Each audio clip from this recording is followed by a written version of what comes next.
And welcome, my dear friends of class 10th A, B, and C sections. This is your friend, philosopher, and guide, your English teacher and mentor, Prabhat Sharma, with you once again. And today, again, we will be seeing lesson 7 from Footprints Without Feet. No, sorry, it is from the first flight. It's from the main course book. First flight, yeah. Right? And lesson 7, first part, a baker from Goa. Today I'll let you know the summary of the lesson.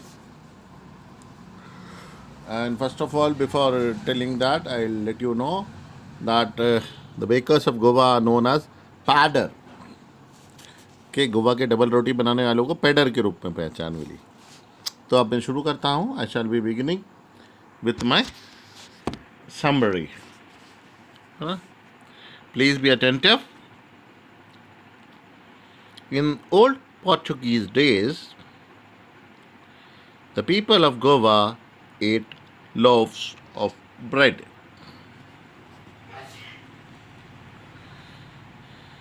Now these loaves have disappeared. But the makers are still there. The furnaces also exist there even now. The sound of the traditional baker's bamboo can still be heard. Someone of the family still carries this business. These bakers, as I have told you earlier in the beginning of this explanation of the lecture, so these bakers are known as padder in Goa even today. Now I'll describe the coming of the baker. The baker used to be the author's friend and guide. He used to come twice a day. The sound of his bamboo woke the author and others from the sleep.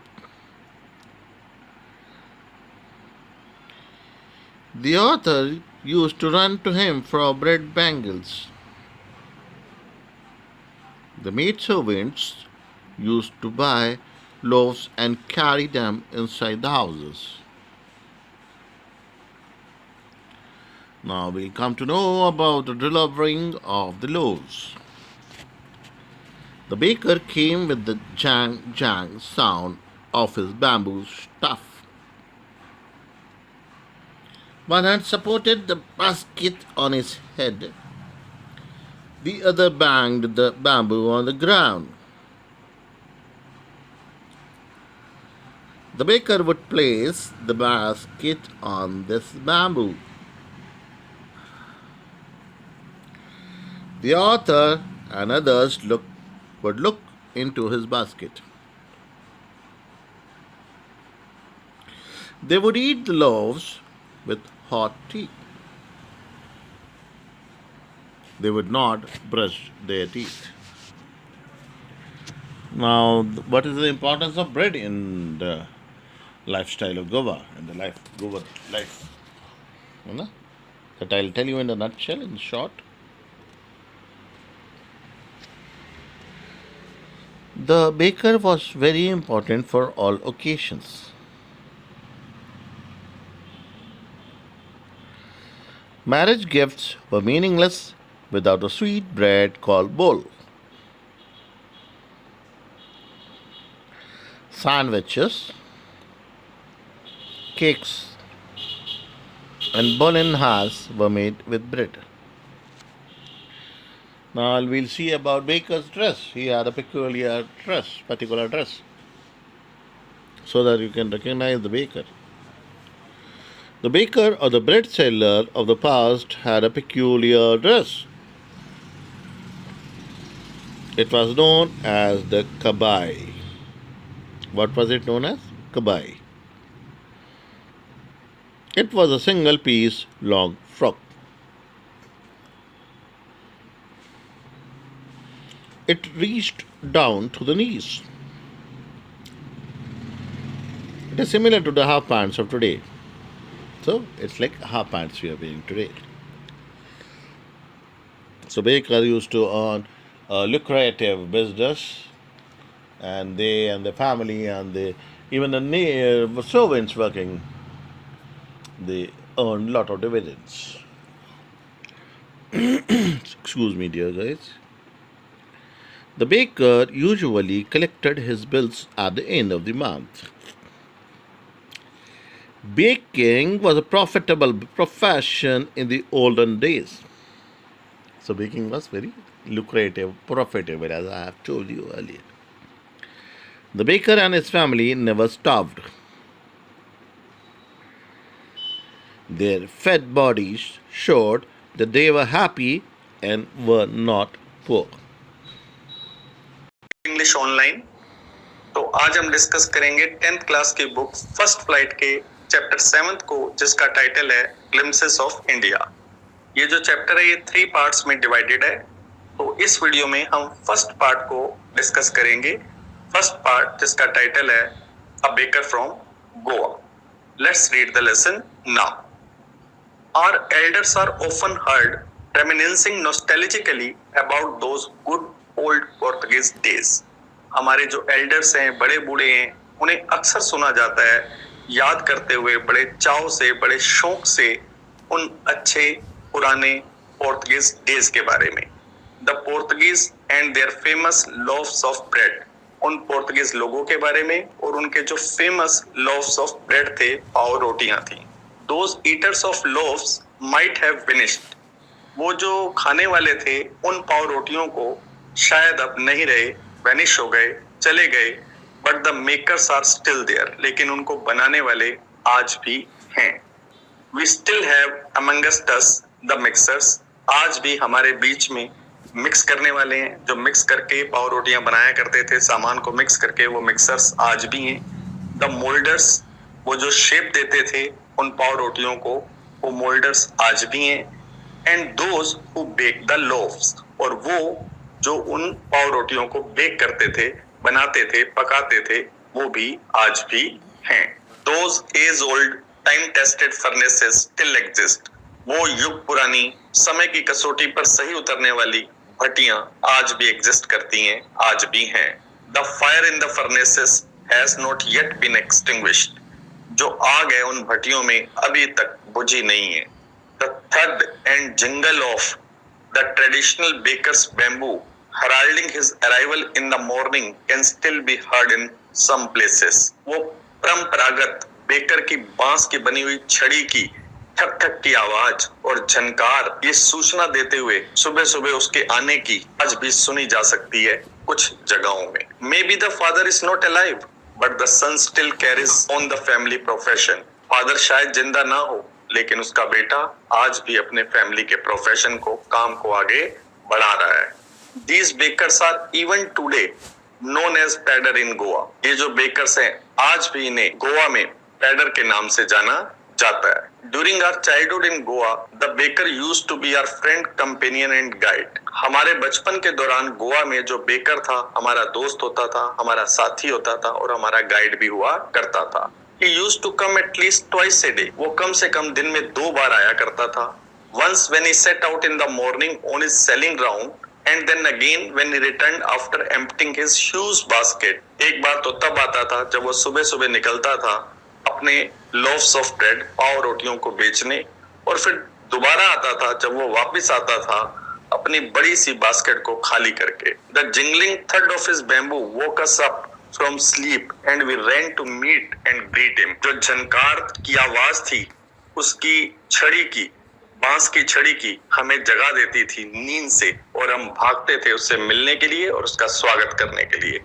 Why was it so? ऐसा क्यों था? Was it for the love of the loaves? क्या हमारा प्यार था उन पाव रोटियों के लिए, उन loaves के लिए? Not at all. बिल्कुल नहीं। The loaves were bought by some paskin or bastin, the maid servant of the house. जो लॉव्स थे वो तो खरीदे जाते थे बास्किन और बास्टिन के द्वारा, जो हमारे घर की मेड सर्वेंट्स होती थी, नौकरानियां होती थी। What we longed for were those bread bangles which we chose carefully.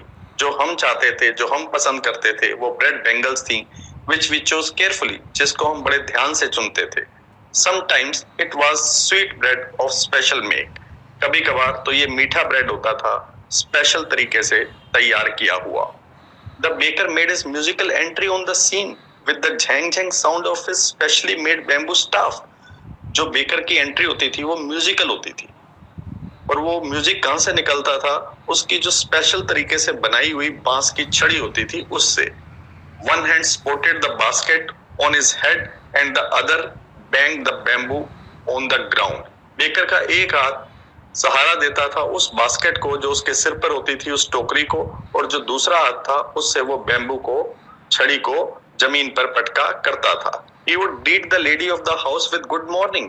वह घर की लेडी को क्या कहकर विश किया करता था? Good morning. And then place his basket on the vertical bamboo, और फिर रख दिया करता था अपनी टोकरी को उस खड़ी हुई बांस की छड़ी के ऊपर। We kids would be pushed aside with a mild rebuke and the loaves would be delivered to the servant. हम जो बच्चे होते थे उन्हें थोड़ा सा डांट लगाकर साइड में कर दिया जाता था, और जो पाव रोटियां होती थी वो दे दी जाती थी घर के सर्वेंट को, नौकर को।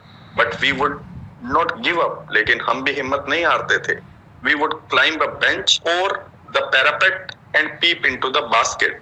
हम या किसी बेंच पर चढ़ जाते थे या किसी मुंडेर पर चढ़ जाते थे और उसकी टोकरी के अंदर झांकते थे somehow, किसी तरीके से। I can still recall the typical fragrance of those loaves.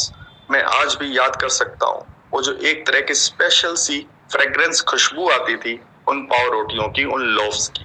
Loaves for the Elder and bangles for the children. Loaves थे बड़े लोगों के लिए, और वो जो बैंगल्स टाइप ब्रेड बनी होती थी वो होती थी बच्चों के लिए। Then we didn't even care to brush our teeth or wash our mouth properly. हम तो तब परवाह नहीं करते थे अपने दांतों को ब्रश करने की भी और अपने मुंह को धोने की भी अच्छे तरीके से। And why should we? और हम ऐसा क्यों करें? Who would take the trouble of plucking the mango leaf for the toothbrush? कौन इतनी मुसीबत उठाए कि मैंगो लीफ को तोड़े दांतों को साफ करने के लिए? And why was it necessary at all? और ये जरूरी भी क्यों था? The tiger never brushed his teeth. जो शेर होते हैं वो तो अपने दांतों को कभी साफ नहीं करते। Hot tea would wash and clean up everything so nicely after all. गरम गरम चाय साफ कर देगी, धो देगी सब चीजों को अच्छे ढंग से। After all, marriage gifts are meaningless without the sweet bread known as the bowl. Marriage gifts meaningless होते हैं उस स्वीट ब्रेड के बिना जिसको बोल के नाम से जाना जाता है। Just as a party or a feast loses its charm without bread, बिल्कुल वैसे ही जैसे कोई पार्टी या दावत अपने आकर्षण को, अट्रैक्शन को खो देती है ब्रेड के बिना। Not enough can be said to show how important a baker can be for a village. ज्यादा कुछ नहीं कहा जा सकता कि कितना important होता है एक बेकर गांव के लिए। The lady of the house must prepare sandwiches on the occasion of her daughter's engagement. जो घर की लेडी हुआ करती थी वो सैंडविचेस को जरूर तैयार किया करती है अगर ओकेजन होता है, अवसर होता है उसकी डॉटर की एंगेजमेंट का। केक्स एंड बोलनिहास are a must for the Christmas as well as other festivals. जो केक्स और बोलनिहास होते थे वो जरूर होते थे क्रिसमस पर और दूसरे फेस्टिवल्स पर। Thus, the presence of the baker's furnace in the village is absolutely essential. इस प्रकार जो प्रेजेंस थी बेकर की भट्टी की किसी गांव में वो बहुत ज्यादा जरूरी है। द बेकर और bread seller of those days had a peculiar dress known as the kabai. Baker कहो या ब्रेड सेलर कहो, उनकी एक अजीब सी ड्रेस होती थी जो किस नाम से जानी जाती थी? कबाई। It was a single piece long frock reaching down to the knees. ये एक सिंगल पीस होता था, लंबी सी फ्रॉक होती थी जो नीज तक, घुटनों तक जाती थी। In our childhood we saw bakers wearing a shirt and trousers.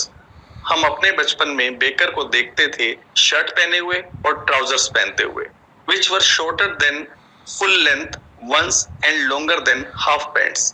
वो जो ट्राउजर हुआ करती थी वो शॉर्टर हुआ करती थी, फुल लेंथ से कम हुआ करती थी और लंबी हुआ करती थी हाफ पैंट से लॉन्गर हुआ करती थी। इवन टुडे, आज भी Anyone who wears a half pant, अगर कोई हाफ पैंट पहनता है which reaches just below the knee, जो घुटनों से नीचे तक जाती है, invites the comment, उसको यही कमेंट मिलता है that he is dressed like a padder, कि उसने कैसे कपड़े पहने, कि वो कैसे ड्रेस्ड हुआ है एक पैडर की तरह. The baker usually collected his bills at the end of the month. जो बेकर हुआ करते थे वो आमतौर से अपने बिल को इकट्ठा किया करते थे, कलेक्ट किया करते थे मंथ के एंड पर. Monthly accounts used to be recorded on some wall in pencil. जो मंथली अकाउंट से उन्हें रिकॉर्ड किया जाता था, उन्हें लिखा जाता था किसी दीवार पर पेंसिल से. Baking was Indeed A profitable profession in the old days. जो बेकिंग था वो वाकई में ही एक प्रॉफिटेबल प्रोफेशन था पुराने दिनों में. The baker and his family never starved. जो बेकर होता था और उसकी फैमिली होती थी कभी भी भूखे नहीं रहते थे. ही, his family and his servants always looked happy and prosperous. Baker, उसकी फैमिली और उसके नौकर हमेशा ही खुश नजर आते थे और prosperous नजर आते थे, खुशहाल और समृद्ध नजर आते थे. Their plump physics was an open testimony to this. उनके जो मोटे-मोटे फिजिक्स थे, शरीर थे, वो इसका एक खुला सबूत थे. Even today, any person with a jackfruit-like physical appearance is easily compared to a baker. आज भी अगर कोई पर्सन जिसका फिजिकल अपीयरेंस जो दिखने में जैकफ्रूट जैसा हो, कटहल जैसा हो, मोटा हो, उसे कंपेयर किया जाता है बेकर से. तो स्टूडेंट्स, यहाँ पे ये लेसन एंड होता है.